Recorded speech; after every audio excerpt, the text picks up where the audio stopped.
Fafiola, it's fire all over. And Victory, all these fire emojis are for you. Can you imagine? I am so envious. I'm so envious. You better tell me what you needed to do. Anyways, we need to do this. Faith, let's bring Victory to the floor. Victory, over to you. Thank you. Thank you so much, Kevin. Thank you, Faith. It's such a wonderful opportunity for me, being an ALX alumni, to be here speaking to amazing learners who are currently in the VA track. Thank you so much for this opportunity. Awesome. Awesome. Victory, before we get started, it didn't make sense for us to go any longer without getting to know what Victory does and what it's all about. So allow me to do this. Allow me to just make you enjoy this journey together with our learners as we get to know what makes you tick, what makes it all understand. And I'll put it in a snapshot. And you better enjoy this ride because you're going to really love it. So let me get it on. Coming up. And here it is. I'm loving this. I'm so excited. I just can't wait. This is the moment I've been waiting for because you're really a big figure. So let's see about Victory. Victory is a distinguished figure in the tech enabling industry, serving as a team lead at Ignite VA, a virtual assistant agency catering to diverse industries with over 4 years of experience. She excels at providing administrative, social media, and executive virtual assistant support. She's also proficient in various software and tools, which she's going to tell us. And also, she also prioritizes her tasks efficiently.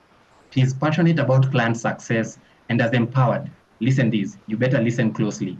Empowered not just 30, not just 300, but 3,000 youths with digital skills virtually and physically. She's also a digital marketing trainer at Spital Labs.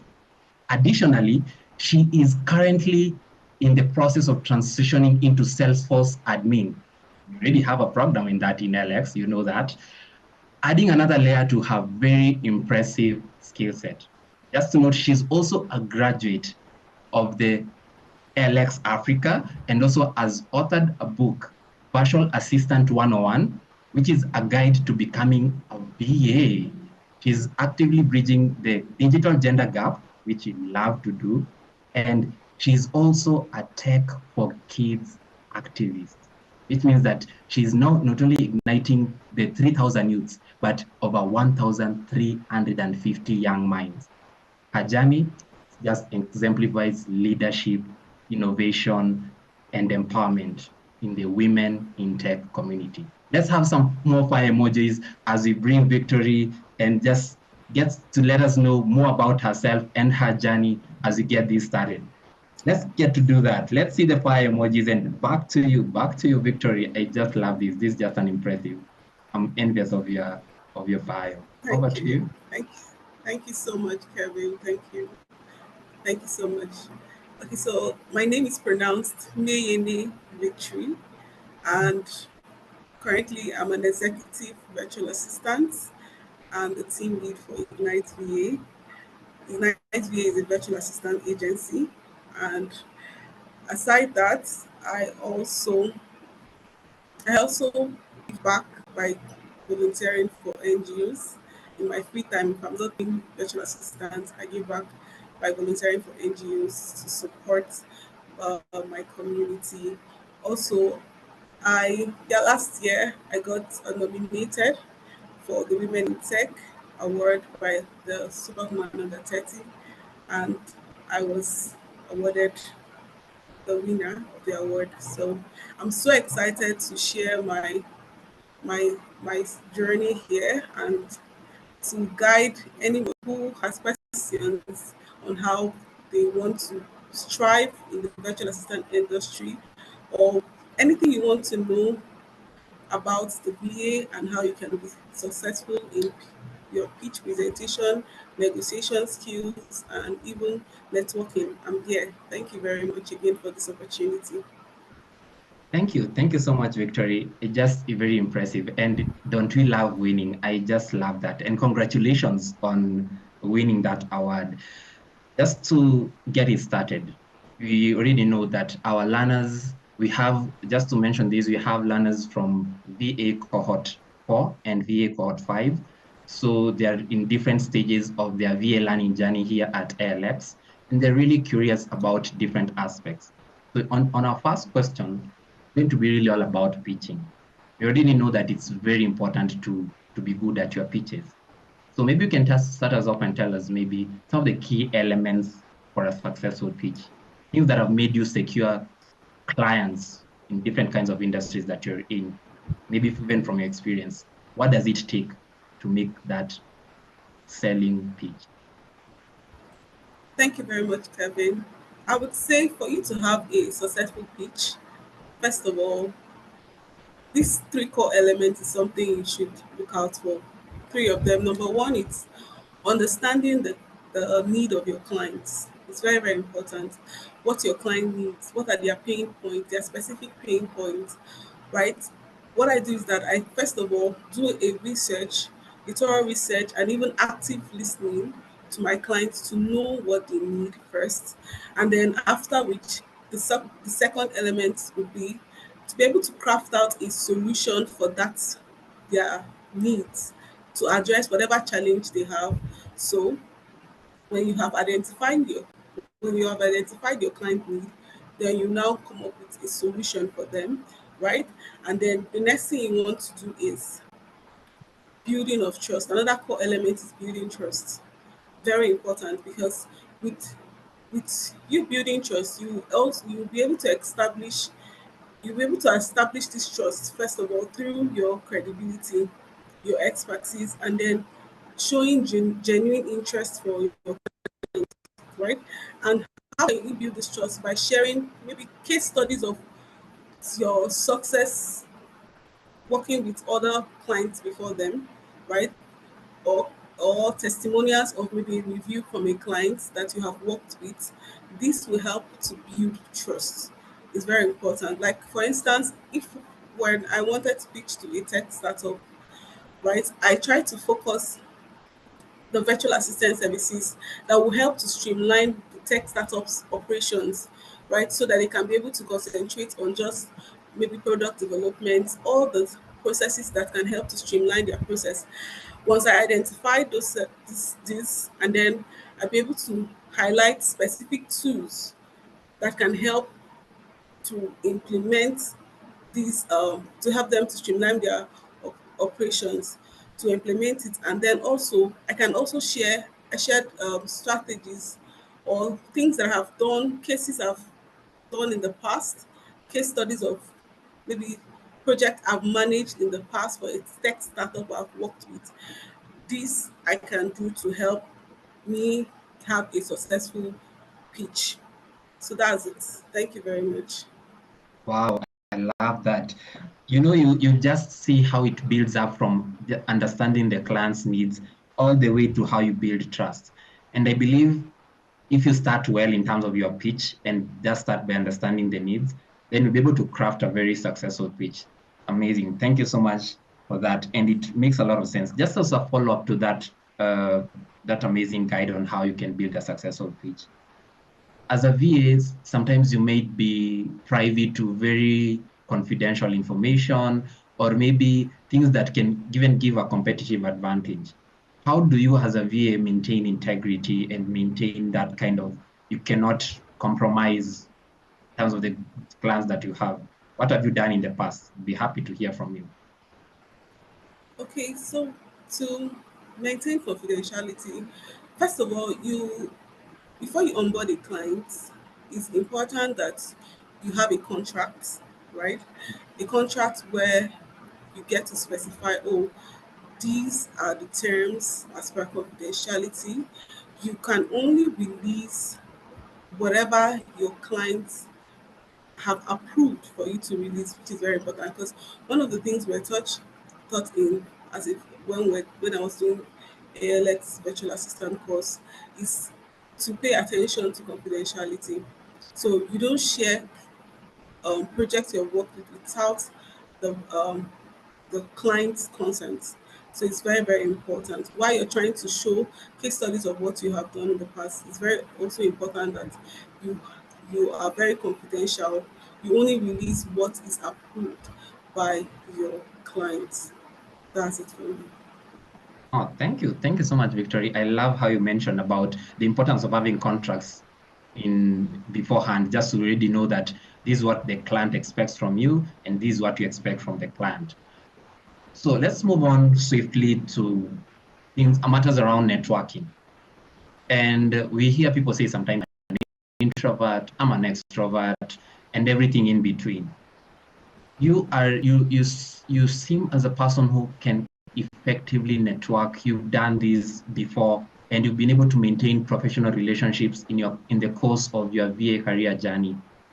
So what advice do you have for our learners when it comes to strategies to building those effective professional relationships? Just to mention that this week, our VA cohort 4 learners were in the process of actively looking for VA tasks, and they wanting to build those relationships and asking for tasks that they can use to build. I believe you already know that because you did it before. How Yes. can we do this? Yes. Okay, so in building relationship, okay, for aspiring VAs, I'll recommend first of all you can start with leveraging on the online space, the online platforms like LinkedIn, Facebook groups, then industry specific forums, right? Because you get the opportunity to connect with professionals that are in the same space as you are. And then you can also join professional organizations like the ALX. We have the room, which you're going to join when you graduated. Those kind of organizations can help to provide access to networking events and even resources for you to leverage on. And then you can also give back to the community by maybe contributing to industry blogs, speaking at events.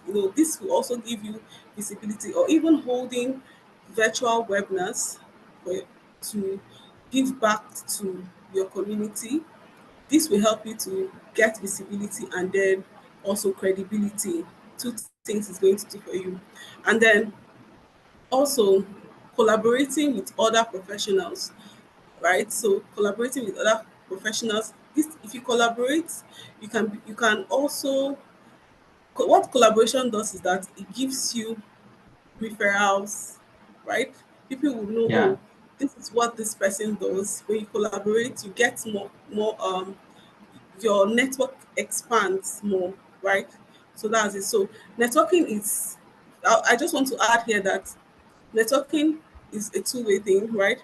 So it's to make it authentic, you should always be looking out for the value you want to give to nurture the relationship long term. Not about, okay, what am I going to get from this relationship? What am I going to get from this networking? It's important that you always think about you you providing value first, right? Because this is what is going to help you to sustain that network for a long term, to nurture it for a long term. Thank you. Thank you so much. Just to pick it up on that, I was definitely mesmerized tech event, and you even put it clearly, and you said weekends are for events. Maybe tell us more. How do you find these events? And you look like you're very active and out there. Tell us, and can you even Yeah, tell us how it went for one of those events? I'm happy to hear. yeah. So attending events is very, very key because it also helps to expand your network too. Because when you attend this event, you get to see people who are doing, even if not exactly what you're doing, but something similar to what you're doing. Like the ladies can tech. It was at that event I get to connect with other people who are in the digital space, other women who are in the digital space. We even, as an agency, we even partnered with the brand to be able to get more visibility by going with our roll-up stands and all of that. So when you attend this event, it also expands your network because you get to connect with people. You get to connect with people at the event, and tell them what you do, tell them about the services you can offer them, and also get to know how they can also offer their own services to you. So you build like a good rapport with people when you attend conferences or events like that. I love Thank you, that. Kelvin. Love that. Thank you so much, Victory. And moving on swiftly, you've talked about it. You've told us about pitching. You've told us about how we can attend events, contribute, give back to the community. You've also mentioned about the room, which is now currently called the ALX community, which I'm very happy to share that all our graduates of the programs join. And having been part of that community is always buzzing, and always opportunities are being shared. And you can also use that opportunity to also share what you're doing. So when it comes to interviewing, it's usually the hardest thing. It is usually even paining me because it was actually yesterday. I was overhearing a friend of mine says, "Hey, I have an interview. I need to be part of a panel of. So let me just do this a short so that you can go for lunch." And since I was seated there, I could overhear how the questions are being asked.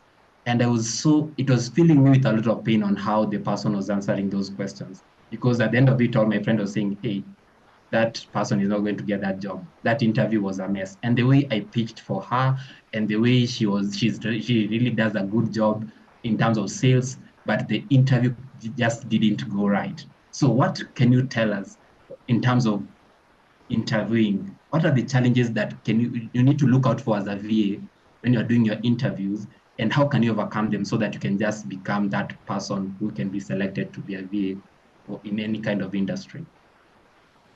Okay, so thank you very much, Kelvin. I think one of the challenges that many virtual assistants struggle with is to effectively communicate their their value, their skills, right? Communication. They feel like, oh, I don't think I can do this, or maybe they know how to do it, but they can't communicate it very well in interviews. So that's one of the challenges they feel. And then they also have challenge showcasing their technical proficiency, right? Showing the interviewer what they can do, tools they can use, and all of that. So how can they overcome this? First of all, you need to have like a clear you need to have a unique selling point. As a virtual assistant, the virtual assistant niche is quite broad. So you need to highlight a specific skill, right? A specific niche that you want to focus on, and it's what makes you different from every other VA. I am an executive virtual assistant, and me being able to know a specific skill set or experience that differentiates me from other people, other VAs, will help me to stand out from the crowd, which is very important. And then you should be able to demonstrate your problem solving skills. Yes, your problem solving skills. You should show in the interview, you should be able to show how you have handled maybe complex tasks in the past, maybe the challenges you had faced, and how you were able to solve them in your previous role. These are things you can highlight in an interview. And then I talked about their inability to showcase their technical proficiency. This is something you should look out for. In an interview, you should be prepared to discuss about the tools you know how to use. Discuss about it. Okay, I know how to use specific tools, like maybe you mentioned Asana, mentioned I know how to use project management tools, I know how to use. Be specific on the tools you know how to use and how proficient you are and how you have applied these skills in the past, right? It's very important. And also as a VA, you should also be able to show how you can be able to manage time. Time management skill is very, very important. And then when you show that you have that skill set, the time management skill, you should also showcase examples of how you have prioritized tasks in the past, how you have been able to meet deadlines in the past, how you have been able to manage multiple projects